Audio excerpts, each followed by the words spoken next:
Hey everybody, Ben Frederickson here alongside Jeff Gordon for this week's Inside Pitch. We're packing up the Post-Dispatch office, we're moving upstairs, and the Cardinals are packing up their season, getting ready to move into 2024. Gordo, congratulations to Adam Wainwright on the 200th win. It was special. Maybe we'll see him get a hit. But let's talk about some guys who have also made the most out of this, what we call a slog through the finish line. Some guys have tried to put themselves in a position to be more in the mix this offseason, get a chance at spring training, or perhaps make the Cardinals maybe more willing to trade someone else if they can help fill in. We'll see how that develops. But who are some guys who've really capitalized on the opportunities that have come their way? Well, I think two guys come to mind immediately. Zach Thompson finally finds his calling, it seems, as a starter. He's moved back and forth between the two roles.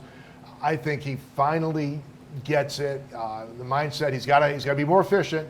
He's still got to develop his full repertoire as a pitcher, but he's got the mindset. He's out there. He's trying to get out of innings. He's trying to get deep into games. It's a process, but there's something there. Big left-handed guy, could be a power pitcher. Possibly long reliever, fifth starter, sixth starter, depending on what happens with the rest of your rotation. The other guy, Rich Palacios, this is a guy that you want to have a bench guy who's versatile. He's got some energy, hits from the side of the plate you need depth at. I think he's gotten a lot of playing time with all the injured outfielders. He's had a chance to play a lot, and he's shown something. So, maybe he's a bench guy for you. Makes it easier as you start to sort your outfield pile. With Zach, you feel better if he goes into spring training as a competitor for that fifth spot in the rotation, yeah, who can be that swingman type if he doesn't win a spot. That's how deep you'd like for this rotation to be after they sign free agents, after they make a trade or perhaps two, and that bullpen needs to get better too. So he could help that 2024 team in one way or the other.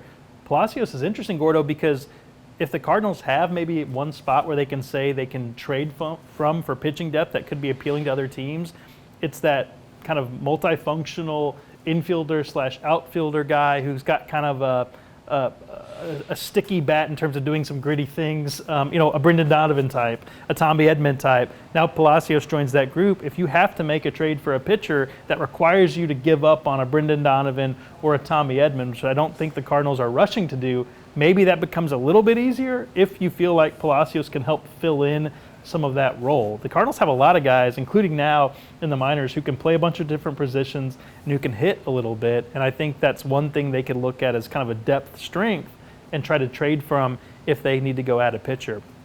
What about Mason Wynn? Now, the bat has been lagging, and I'm not overlooking that.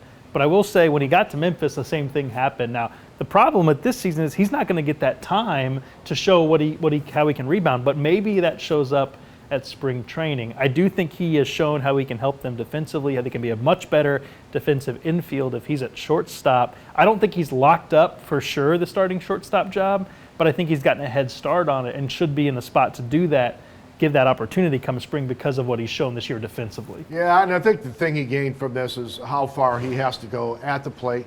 He's had some productive at-bats. He's, sac fly here, a ball in play there. We can see him use his speed. Obviously, he's got to hit a much better to be the everyday guy. But now he knows. He's not going in wondering what it's like to be in the big leagues. He knows what it's like. He's got an offseason to work on it. He knows what he has to do in the spring. If he doesn't make the team, he'll be close. I think they got to set that up to give him that shot, but his bat is going to have to start to improve.